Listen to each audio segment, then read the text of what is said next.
हम लोगों ने दो फॉर्मूला साइन रूल और कोसाइन रूल पढ़ा है। अब हम लोग आगे पढ़ रहे हैं फॉर्मूला, इसको बोलते हैं प्रोजेक्शन फॉर्मूला। प्रोजेक्शन फॉर्मूला क्या होता है, प्रोजेक्शन रूल, उसको आज हम देख रहे हैं।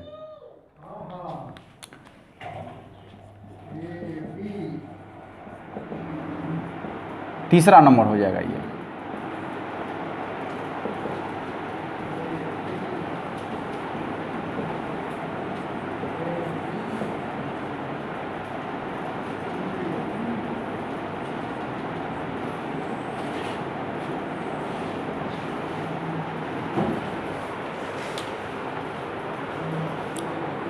स्टार्ट करें।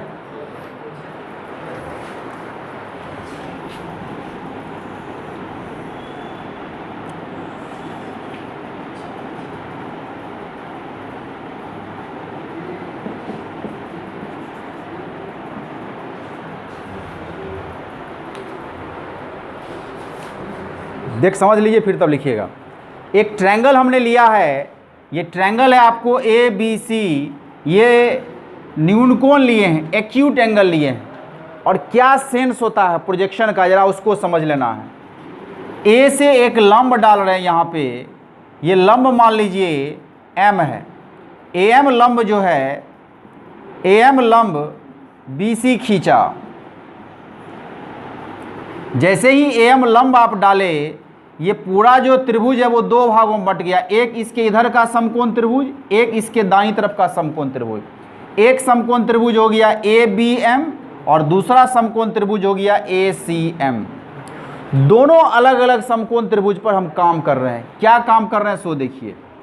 अगर ये सी है तो सी के सामने का भुजा स्मॉल सी, अगर ये एंगल बी है तो बी के सामने का भुजा स्मॉल बी, है कि नहीं, और अगर ये ए है तो ए के सामने का भुजा स्मॉल ए टोटल होगा। ये चीज़ तो हम लोग पहले से ही जानते हैं। इस ट्रायंगल में क्या करते हैं, in triangle A B M cos B निकालने का प्रयास करते हैं। तो कॉस बी अगर निकालेंगे तो क्या होगा, आधार बटा कर्ण, बेस बाय हाइपोटेन्यूज होता है ना, बी बाय एच, तो ये होगा B M by A B.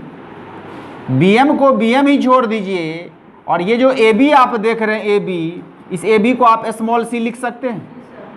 अगर इस सी को क्रॉस मल्टीप्लाई करके इधर भेज दें तो आप कह सकते हैं कि बी एम जो होगा वो सी कॉस बी हो जाएगा। अगर सी को इधर भेज दें तो सी कॉस बी होगा। ये सी आपको स्मॉल सी है जो कि साइड के लेंथ को रिप्रेजेंट कर रहा है, और ये बी आपको एंगल में है। जैसे हम त्रिभुज ए बी एम पर काम किए हैं वैसे ही काम करना है ए सी एम के लिए। इन ट्रायंगल ए सी एम अगर देखें, ए सी एम, इसमें हम कॉस सी का इस्तेमाल करेंगे क्योंकि इस एंगल को पकड़ रहे हैं। तो इस एंगल को जब पकड़ेंगे तो इसके लिए बेस हो जाएगा एम सी, और ये हो जाएगा हाइपोटेन्यूज ए सी, ये हो गया आधार और ये हो गया कर्ण। तो लिखेंगे M C by A C. M C को छोड़ दीजिए, ए सी का वैल्यू देखिए आपको है बी, स्मॉल बी है। अगर इस स्मॉल बी को इधर भेज दें तो यहाँ से आपको एम सी निकल जाएगा, तो ये हो जाएगा बी कॉस सी। तो आप देखिए बी एम भी जान गए और आप देखिए एम सी भी जान गए हैं। यहाँ पे लिखेंगे हेंस, अगर बी सी को हम लिखना चाहें पूरे बी सी को, इसको हम लिख सकते हैं B M plus M C. पूरे बी सी दो भागों में बट गया है, एक भाग हो गया बी एम और एक भाग हो गया एम सी। ये बी सी जो है आपका बी सी, उसको आप स्मॉल ए लिख सकते हैं, और ये जो आप बी एम देख रहे हैं, इस बी एम का वैल्यू है सी कॉस बी, और एम सी जो देख रहे हैं ये है बी कॉस सी।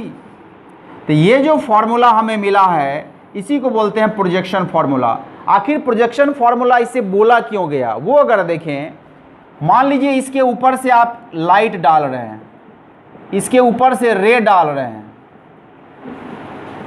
या तो आर्टिफिशियल रे या मान लीजिए समझिए कि सन का रे आ रहा, ऊपर से किरणें आ रही है।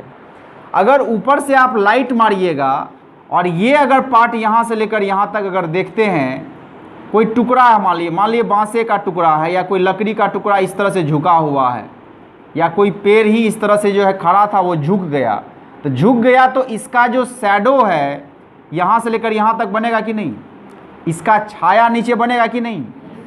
तो प्रक्षेप मतलब छाया, इसका छाया है ये, और यहाँ से यहाँ तक का ये जो पार्ट आप देख रहे हैं ये इसका छाया है, यहाँ से लेकर यहाँ तक ये इसका प्रक्षेप बन रहा है, ये इसका प्रक्षेप बन रहा है ये। और चूंकि दोनों प्रक्षेप को जोड़ करके हमने, दोनों छाया को जोड़ करके हमने फॉर्मूला बनाया है, इसलिए इस फॉर्मूला का नामकरण किया गया है प्रोजेक्शन फॉर्मूला करके। प्रक्षेप, प्रक्षेप मीन्स छाया, प्रक्षेप मीन्स छाया, ऊपर का जो शैडो है वो नीचे हो रहा है। समझ गए? इसको याद रखने का टेक्निक क्या है, सो देखिए। ए अगर लिखे हैं तो ए को छोड़ देंगे तो क्या बचता है, बी सी। देखिए सिमिलरली करते हैं, अगर बी का लिखना है वैल्यू तो बी को छोड़ देंगे तो क्या बचता है, सी ए। तो सी अगर सी ए लिखें इधर तो ए का कॉस वाला एंगल इसमें जाएगा कॉस ए, और सी का कॉस वाला एंगल इसमें जाएगा कॉस सी। इधर देखिए बी सी अगर लिखे हैं तो बी का कॉस वाला एंगल बगल में, सी का कॉस वाला एंगल बगल में। अब मान लीजिए सी का हमें लिखना है तो सी को छोड़ देंगे तो कौन बचता है, ए और बी बचता है कि नहीं। सी को छोड़ देंगे तो कौन बचेगा, ए और बी। तो ए का कॉस इसके साथ और बी का कॉस इसके साथ। तो इस तरह से ये तीन प्रोजेक्शन फॉर्मूला जो है यूज किया जाता है, और हमें इस तीनों को याद रखना है। क्वेश्चन नंबर 18 का 1 नंबर क्वेश्चन है, आपको 2 into A sine square C by 2 plus C sine square A by 2। पहला हो गया कि ये जो फ्रैक्शन वाला है इसको हटाते हैं, सब मल्टीपल का रूल लगाना है इसमें। कैसे रूल लगाते हैं सो देखिए, इसको लिखेंगे 1 माइनस कॉस सी बाई 2, इसको लिखेंगे 1 माइनस कॉस ए बाई 2। इस 2 को एलसीएम ले लीजिए या 2 अंदर से कॉमन ले लीजिए। तो 1/2 अगर कॉमन लेते हैं तो a इंटू 1 माइनस कॉस सी बचेगा और c into 1 minus cos A बचेगा। एलसीएम भी लेंगे तो वही बात होगा, और नीचे से 2 को कॉमन अगर ले लें 1/2 को तो वही बात हुआ। तो ये 2 और ये 2 क्या होगा, कैंसिल हो जाएगा। a से मल्टीप्लाई करिए दोनों में तो a माइनस ए कॉस सी, और c से मल्टीप्लाई करेंगे तो होगा c माइनस सी कॉस ए। इस a को और इस c को एक जगह लिखना, माइनस ए कॉस सी और माइनस सी कॉस ए को हम एक जगह लिखते हैं। ये जो टर्म है और ये जो टर्म है इसको एक जगह लिखे हैं। इस दोनों से माइनस कॉमन लेते हैं तो a प्लस सी माइनस अगर कॉमन लें तो a cos C minus C cos A यहाँ पर बच जाएगा, प्लस हो जाएगा। क्योंकि दोनों माइनस कॉमन ले लिए हैं तो ये भी प्लस होगा तो ये भी प्लस होगा। तो यहाँ a कॉस सी हुआ तो यहाँ c कॉस ए होगा। अगर गौर से देखें आप, a cos C plus c cos A, a cos C plus c cos A क्या होता है, यानी इसके जगह पर डायरेक्ट आप लिख सकते हैं b। जो ही डायरेक्ट लिखे b, सवाल आपका यही बन गया। यही आपको आरएचएस में लाना था। अगला क्वेश्चन ले रहे हैं, क्वेश्चन नंबर 18 का 3, और ये क्वेश्चन है आपको यहाँ पे cos A by C cos B plus B cos C plus cos B by A cos C plus C cos A plus cos C by B cos A plus A cos B. इसे कुछ हमें proof करना है। अगर गौर से आप देखें तो इसके नीचे वाला पार्ट जो है ये B cos C plus C cos B, ये ए का प्रोजेक्शन फॉर्मूला है। ये जो कॉस बी के नीचे में आप देख रहे हैं, अगर ए है यहाँ पर तो कॉस ए यहाँ पर, सी यहाँ पर तो कॉस सी यहाँ पर, तो ए सी को छोड़ देंगे तो ये बी का फॉर्मूला है। और यहाँ अगर देखें कॉस सी बाई तो ए बी अगर है यहाँ पर A cos B plus B cos A, तो ये सी का फॉर्मूला है। यानी पहला हमने रूल लगा दिया, फर्स्ट ही स्टेप में प्रोजेक्शन फॉर्मूला लगा दिया।